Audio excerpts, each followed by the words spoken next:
City News is brought to you by East Brewster Lawyers Rotorua, celebrating 100 years of legal excellence and innovation.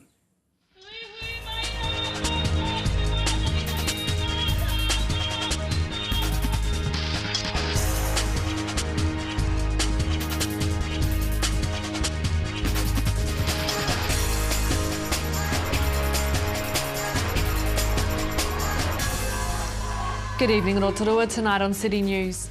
Prime Minister John Key spends time with local students and visits a top tourist attraction during his trip here yesterday. Fonterra's Milk and Schools program was launched in the Bay of Plenty today, and Super Rugby and Baywide Premier Rugby finals are on tomorrow.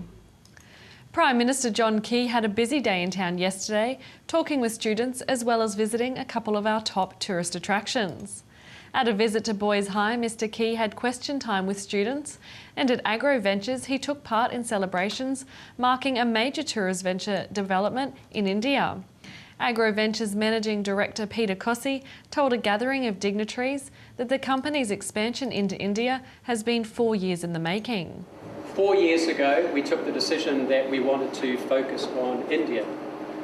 Some people sort of smiled at me when we chose India. There are a number of reasons why we thought that was a good market for us. I've talked about the dream. The dream has been anywhere from a nightmare.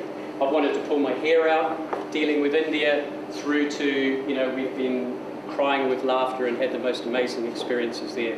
The 4-year journey that we've had in India in trying to get our first operation has been truly inspirational. And I guess 48 months later, we can say, we actually did it.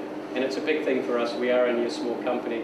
Prime Minister John Key says developments like the Agro Ventures moving into India adds a whole new dimension to what we think as the export sector. First, it's a fantastic park. First time I've been here, but it's a real family-based activities. There's something for everyone here. What do you think? Look, it's a combination of scary and exhilarating, but I'd love to give some of it a go. But I think the second thing is that by exporting this kind of product or service overseas, you're really taking New Zealand exporting to quite a different dimension, because we think of ourselves as people that sell, lamb chops and milk powder and those kinds of things to the world. We don't think about selling this kind of product. But of course, that not only raises revenue, expands the footprint of the company, but as you pointed out, will encourage people to come to New Zealand. So it's a whole new dimension on adventure tourism and the tourism sector in New Zealand. The Fonterra Milk and Schools program was launched in the Bay of Plenty today with a special event at Orwhata Primary School. After a parade through town, a porphyry and speeches were held at the school.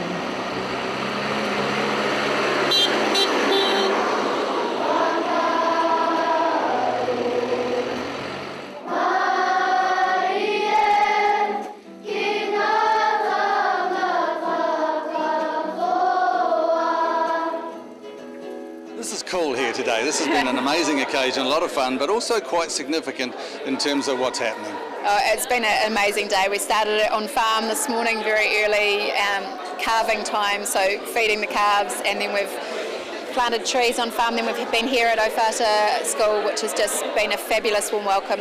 Very exciting for us. We're about halfway through our national rollout. Really nice to be coming here. I grew up in this region from Gisborne, so it's very special to be here today. Somewhat overwhelmed and very proud Principal Bob Stiles. This is an amazing occasion. It certainly is, and we're very thankful to Fonterra for choosing us to host the launch from, but also providing milk on a daily basis for our tamariki. Police have released more details surrounding the robbery of the Kawaha Point Superette on Wednesday night. Police say that at around 6:30 p.m. on Wednesday evening, a man wearing a scarf over his face entered the shop armed with a knife.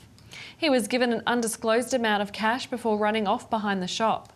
He is described as Māori, between 165 and 175 centimetres tall, wearing black camo shorts, a black t-shirt with a black beanie and scarf. Police are appealing to anyone who may have seen anything suspicious at the time of the robbery to contact them. In sport tonight, a couple of finals for rugby fans to look forward to this weekend. The big one, of course, is a sold-out Super Rugby final between the Chiefs and the Brumbies in Hamilton, with kick-off at 7:30 p.m. A little closer to home, the Baywide Premier final between Tauranga Sports and Mount Maunganui is at Bay Park Stadium, starting at 3 p.m. To your weather update now. Tonight, occasional rain, freshening easterlies and an overnight low of 10. And a reminder that every Friday you can plan your weekend activities with help from our Weekend Weather Roundup with Met Service and Bidvest Food Service straight after City News. For program listings and other info or to upload images, check out our website tvrotorua.co.nz and remember to look us up on Facebook.